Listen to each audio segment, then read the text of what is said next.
שלום חברים, מעניינים, עוד סרטון. הפעם אנחנו נדבר על נקודה קצת רגישה, אם להגיד את האמת. אני מקליט לכם את הסרטון הזה שאני בונה תוכנית עסקית לנכס. והיא מגיעה בעקבות הרבה פניות של אנשים שאמרו לי, אנחנו רואים שאתה מתעסק בהשקעות נדל"ן ביוון, וקיבלנו איזושהי הצעה לעסקה ואנחנו רוצים לבדוק אותה. עכשיו יש פה כמה דברים מורכבים. דבר ראשון, זה נדל"ן, זה לא מדע טילים, והאמת שלי והאמת של מישהו אחר היא שונה. ואם לך נראה הגיוני לקנות את הנכס הזה ב100,000 יורו, ואני חושב שצריך לקנות אותו ב80, זה לא אומר שהבן אדם שמכר אותו ב100,000 יורו רימה אותך, זה אומר שהוא רואה את השוק קצת שונה. ולכן יש לי עם זה קצת בעייתיות, אבל אני כן אנסה למסגר את הסרטון הזה למצב שהוא מביא לכם ערך, ולא רק מנסה להתייפייף פה בצורה כזו או אחרת. כי בסוף כן יש איזשהו לימיט לכמה אתה יכול לראות את השוק מעל המחיר שמישהו אחר רואה אותו.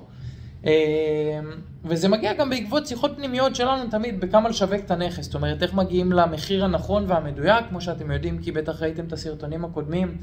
המחירים שלנו כוללים את כל ההוצאות סגירה, אז אם משווים את הנכסים שלנו לנכסים באזור להם, אם אנחנו מוכרים ב60,000 יורו, ב70,000 יורו, ב80,000 יורו, ובאזור מוכרים ב10% מעל, אז יש גם את האלמנט שאם תקנה ממנו, תצטרך להוסיף את ההוצאות סגירה, זה כבר מגיע לפער של כמעט 20%, אז איך משאירים לנו מספיק בשר בשביל להרוויח, וגם שאתם תרוויחו מספיק?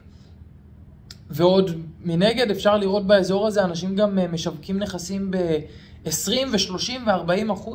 אז אני בונה עכשיו תוכנית עסקית לנכס שהוא בחלק המערבי של העיר, זה חלק שאנחנו מאוד מאוד מאמינים בו, זה חלק שאומנם עדיין אפשר לקנות בו מאוד בזול, אבל הוא בהתפתחות מאוד מאוד גדולה. כן, הדגש הוא על לקנות בו עדיין מאוד בזול, זאת אומרת, אם אני משווה נכס של חדר שינה וסלון שאני אמכור באזור הזה, אז אני אמכור אותו ב-75,000-77,000 יורו, אולי טיפה פחות, תלוי בגודל שלו. את אותו דירה בסנטר אני אמכור כבר כמעט ב-95,000 יורו, אז אתם צריכים להרגיש הבדל משמעותי על זה שאתם מתרחקים מערבה, גם כמה מערבה ואיך מערבה, ועל הכביש הראשי בצד המערבי או לא על הכביש הראשי. זה הרבה נקודות קטנות שאני לא הולך להיכנס אליהן פה, כי זה יעריך לנו את הסרטון, אבל אם זה מעניין אתכם, תגיבו ונעשה את זה במשותף. ואיך אני בעצם מוצא את המחיר הנכון בעיניי, שוב, בעיניי. אז פה יש נקודה אחת שהיא קודם כל הכי משמעותית, ואני אגיד אותה כמו שהיא. אם אתם בונים את העסק שלכם לטווח הארוך, אתם תשימו מחירים שאתם יודעים לישון איתם בשקט, ואתם יודעים שכשהבן אדם ירצה לממש את העסקה בסוף, לא יהיה לו הפתעות. עכשיו, מה זה הפתעה? שוק נדל"ן יכול לזוז ימינה ושמאלה. אין לי שליטה על זה. אני יכול לדעת מה קורה היום. אי אפשר להגיד ששוק הנדל"ן יתרסק, בעוד כל שאר האנשים שמדברים על שוק הנדל"ן מדברים על עליות, ואתה תגיד דווקא באזור שלך השוק יתרסק, בגלל זה הפסדת. לא. כנראה קנית לא טוב.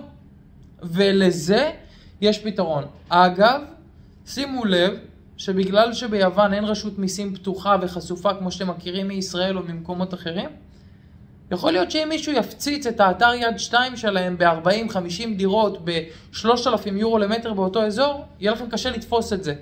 ולכן אני ממליץ לעשות את שיטת העבודה שאנחנו עושים, שהיא בעצם נגזרת של הסחירות. מה זאת אומרת? מה שאני עושה הרבה פעמים, או בעצם בכל הפעמים, כשאני בונה תוכנית עסקית, אני קובע את המחיר לפי מחיר הסחירות. זאת אומרת, אם תיכנסו לפורמולה של האקסל, אתם תראו שברגע שאני מזין את המחיר סחירות, מחיר הרכישה ומחיר המחירה נגזר ממנה. למה? כי רוב הקונים שקונים באותם אזורים, דרך אגב, גם בסנטר זה נכון להגיד, כי הדירות שלנו הן דירות קטנות, ולרוב הדירות הקטנות מונגשות למשקיעים ולא לשימוש עצמי. אני יודע מה התשואה פחות או יותר שיווני מחפש באזור שמבחינתו הוא קצת פחות הסנטר, ומה התשואה שהוא מחפש בתוך הסנטר.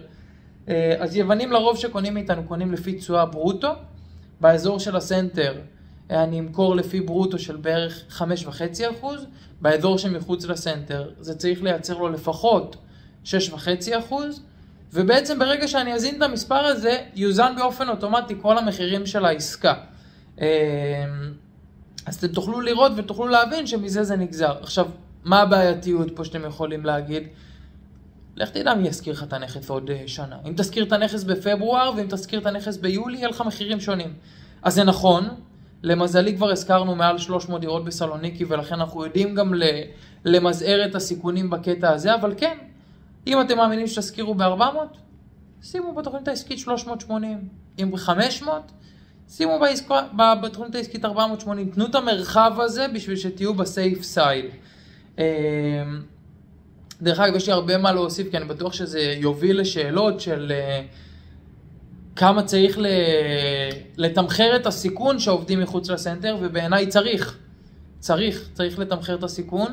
אני יכול להגיד שבתוך הסנטר בדרך כלל אנחנו מצליחים להזכיר את הדירות בערך ב5-7% מעל התוכנית העסקית שלנו. מחוץ לסנטר זה גם יכול להגיע ל10 ו15% מעל, כי העדפנו להיות שמרנים. השמרנות הזאת תבוא לידי ביטוי במחירה שלכם באקזיט קצת יותר גדול. אני אישית חי עם זה מאוד בשקט, כי זה המנטרה שלנו, לרוץ למרחקים, לגרום ללקוחות להגיע שוב ושוב ושוב, כי העסקה שלהם היא טובה. זה לא אומר שזאת הדרך היחידה והכי נכונה, וחשוב לי להגיד את זה. האמת שבחרתי לעשות את הסרטון הזה, ובזה אני אסיים, כי אני לא רוצה לעשות את זה ארוך מדי, בגלל שראיתי מישהו שמפרסם באחת הקבוצות דירת גראונד פלור ובייסמנט. מי שמכיר קצת את היוונים ואת המנטליות, הם לא אוהבים את זה. לא אוהבים את זה בכלל. וקטלו אותו בתגובות. למה אתה מוכר איזה, זה רמאות וזה... אני לא אכנס למחיר בכלל, זה לא מעניין. מה שמעניין הוא שיש פה הרבה אנשים ששומעים אותי עכשיו, ונכנסים לקבוצות ורוצים לקנות נדל"ן ביוון, באתונה או בסלוניקי, והם לא אמוציונליים, הם לא מתחברים לנכס ברמה הרגשית, הם נטו רוצים לעשות השקעה. וכן, עסקת גראונד פלור ועסקת בייסמנט, בגלל שיש לה ביקוש פחות גבוה במתחרים שלכם, יכולה להגיע לעסקת תשואה טובה, על אף זה שהיוונים פחות אוהבים את זה. וזה נכון גם לגבי החלק המערבי, וזה נכון גם לגבי הסנטר, וזה נכון גם לגבי בייסמנט או גראונד פלור, כשקונים נכון. וזה הטיפ להיום. תבינו שאתם קונים נכון.